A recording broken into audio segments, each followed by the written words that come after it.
We found ourselves doing things on this session that we haven't actually done before.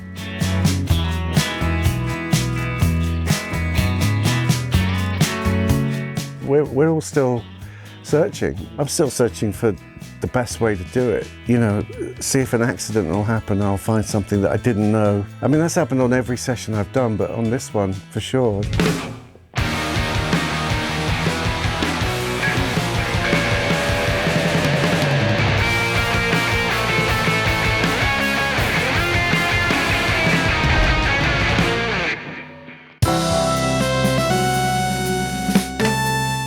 The point of the session was that my brother and I have collected a lot of equipment over the years from all these eras of 60s, 70s, 80s, 90s. My brother has drum kits from those periods.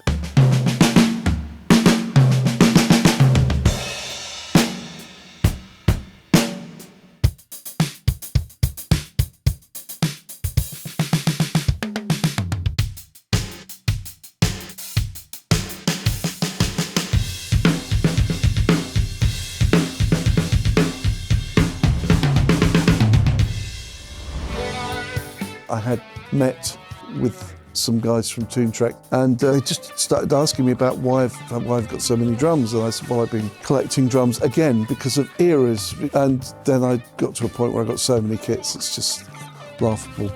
But it's come in very handy for doing sessions, wanting to have the right costume for the session, if you like. That's how I look at it.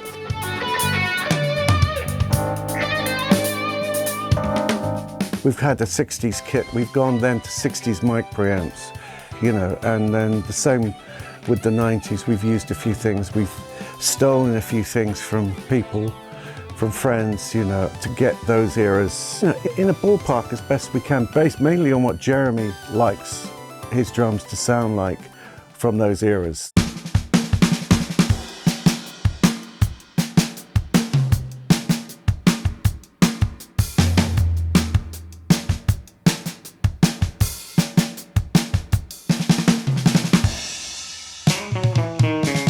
Well, we're here at Livingston Studios, which is in Wood Green. This place is more like an older studio that I remember back in the day. The new ones are all, you know, they look good, not necessarily sound good, you know, but there you go.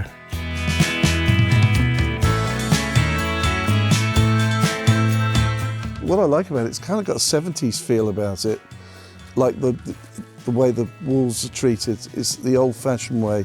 And the option for there's curtain rail all the way around, so you can curtain it off. So it meant that we could pull the room in if we needed to for a tighter sound. So this was a chance to spend the whole day to start with, to really experiment with the mics and the sound and see what was working best. So that's been, I mean, for me, it's fascinating and great fun.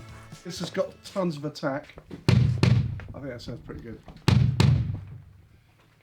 The other ones are softer, but again, that's not, it doesn't make me think 80s so much. The 60s thing is that they used to put some mics up around the drum kit, you know.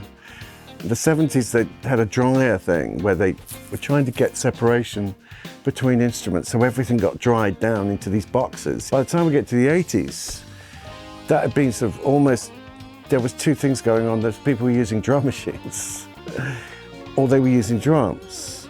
So the drums were more processed. It's more separated, I suppose. It's going for a tighter, punchy, because drummers were competing with samples. So, you know, if you get a sample bass drum, it's punchy, but it's on its own, so you can turn it up loud. A hot red, it was the colour, that's what it was called. It was actually one of my early first kits.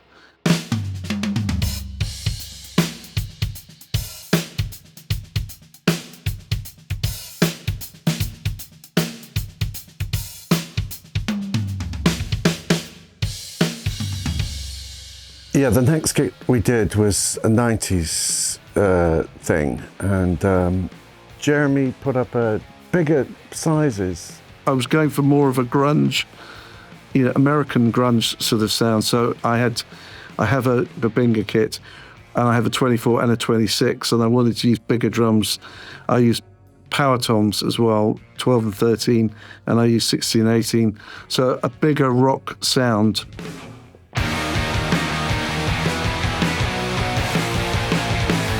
In the 90s, people started experimenting with different, cooler sounding, older mics, salt shaker mics on snares and stuff like that. So we've added some of that. That's there for the later part. Even though they're from the 60s, they weren't using them on drums in the 60s. So there's quite a lot of options with those kind of things.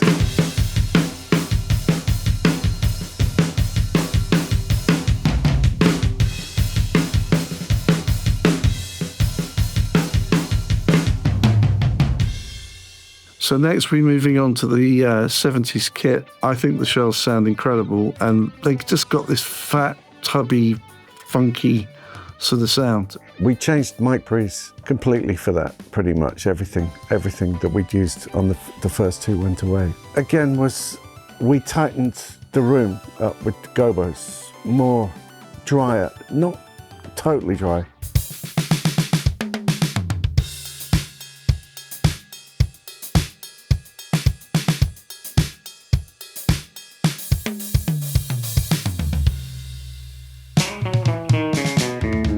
Then we went to the 1960s, so we went backwards, you know, and it was harder to get all the preamps working.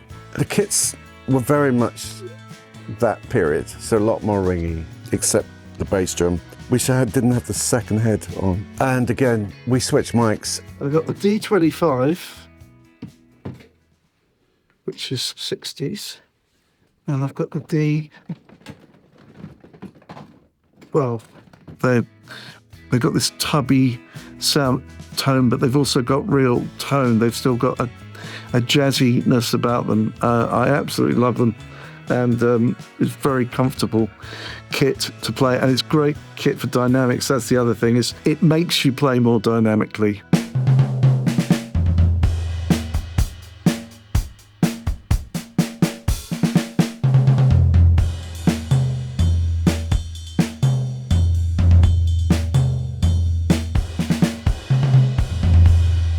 Because we're brothers, and because he's the person I've been around more than anybody else in my life, I think we actually are a good team. I mean, I think we both have the same goal, is that we want it to be great, and we want the people that we're working with to be happy. So with Jeremy, it's we've pushed each other.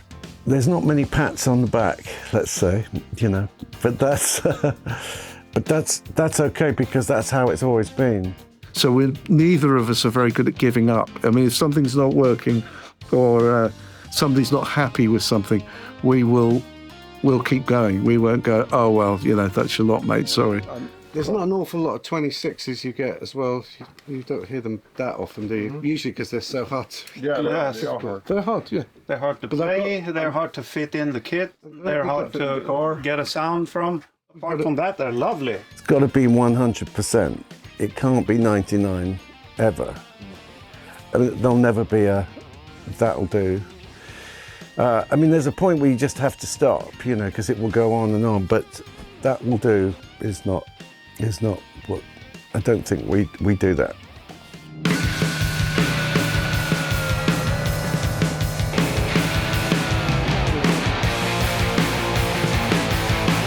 I like the idea that I'm getting a version of this software.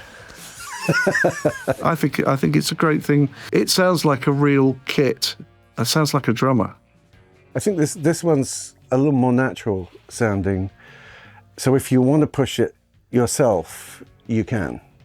We've left it. We've put it on the side of, like, not too much. There's hardly any EQ. There's a little bit, and there's no compression. You know, so apart from one, but that's the secret one.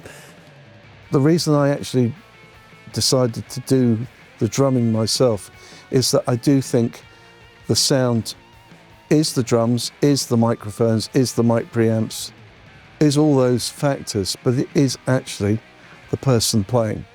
I've got a sound in my head of how drums should be hit, and that is part of the sound. I hope you enjoy it as much as I did, and my brother did making it. and make some good music with it.